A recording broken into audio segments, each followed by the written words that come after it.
that's the change on the transmission side. And this is some of the points why the go with 16K and replace 64. So once you convert it to symbol, right, then it becomes what the X factoring. It's complex. X stands for complex because now you have two components. You have I, you have Q. So it's complex. And once you become symbol, they chop it into kind of slot before they do transmission. And each slot is 90 megasymbol. And how many slots? It depends on the modulation you choose and the frame type you choose, and you have the formula here. The reason they do this is because they also introduced something called the physical layer header. Every physical layer header is also fixed one slot. So they have 90 symbol there. And this 90 symbol is using an unmodulated signal. So it's very easy for any, no matter how lousy the receiver is, they can easily see the physical layer header.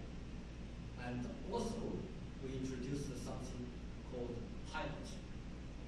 The reason they introduced pilot is because before, when they try to, when they come up with DVB-S2, especially for PTH application, they have this vision. They said, okay, when we convert from conversion from DVB-S2, we can go out to tell customer, you don't need to change your niche. You don't need to change your R&D. All you need to do is swap the setup bus.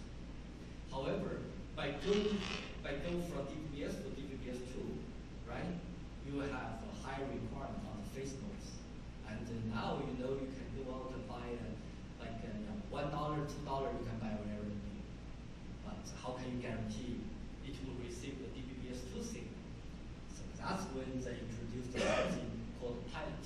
So pilot is also a function of unmodulated signal. So basically, if you are not sure about your phase quality, phase noise quality, you let the receiver lock on the pilot first. So it basically gives the receiver a cue. This is my constellation center. If you want to look at QPSK, APSK, whatever, look around here. Otherwise, it will see a total cloud of constellation. So that's why they have this pilot. And for the physical layer header, they also put lots of information there. They put frame type information there. I have. So first it tells that it's a start of frame, right? When they look at the physical layer header, the receiver knows, okay, I'm starting one complete new factory. So that's a start. It's like a sync. And also inside, they have modcard information there. So basically, the demodulator or the receiver look at the physical layer header. By reading the physical layer header, it will know, okay, what is the incoming modulation encoding? What frame types they're using? Normal or short? Are they going to have a pilot or not? So it's all in the physical layer header. That's what we discussed. For DVB-S2, you don't need this information. You only need sample rate and carrier frequency, because for other stuff, the receiver can directly read the physical layer header and then figure it out by itself, because the information is there. So DVB-S2, you say, with this physical layer header and the baseband header, it's become very intelligent. You don't need to tell the receiver what it is. By reading that, they already have a pretty good idea of what's coming. So that's why they can do this ACM quickly, right? Because they just read it without the people telling the receiver, go look for this one and then try to look it up. Doesn't have to. So another difference you see is before, like a DVB-S, you always tell people, yeah, go to QPSK, and they will ask what factory I'm not using 3/4. But DVB-S2, you hear people say modcard. modulation and coding because the bundled them together. We just say it's in the physical layer header, right? Yes, there are 5 symbol reserved for that one. So 5 symbol, 2 to the power of 5, that's 32 combination. So basically, DVB-S2 already combined modulation and coding and give you this table. So basically, you don't set modulation and set coding. You go there, set number 5, which is QPSK 3/5. You select 22, that will be 16 APSK 8/9. So they already combined them. That's why they just simply call it odd count. That's one of the same people will hear whenever they talk about DVB-S2. And another one is we say why they want 20%. So we know this is the carrier, right?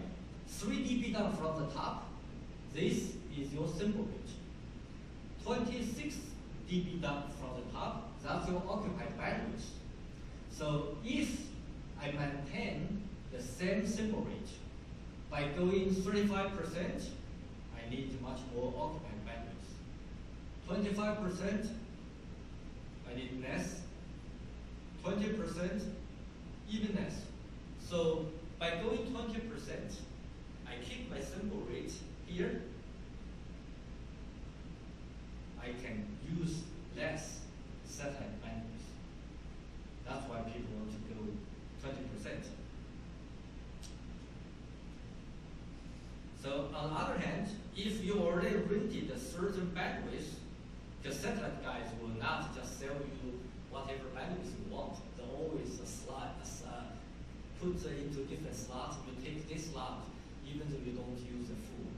So if you already have a certain slot occupied bandwidth, by going lower raw factor, you can actually increase your symbol rate. That satellite operator cannot stop you from doing, right? I rent occupied bandwidth. How much symbol I can put in, that's my business. So that's why 20% one more people use it. So the only thing satellite guys don't like is if you only rent one slot, somebody else rent another slot, and in order to reduce adjacent channel interference, some satellite guys force you to use 25%, 35%. If you don't use it, they will charge you that much because they just don't want the trouble. But if you rent the whole transponder inside, you can use 20%, 15%. I remember we did for AOL in 2000. Back then they were very hard to use 18%.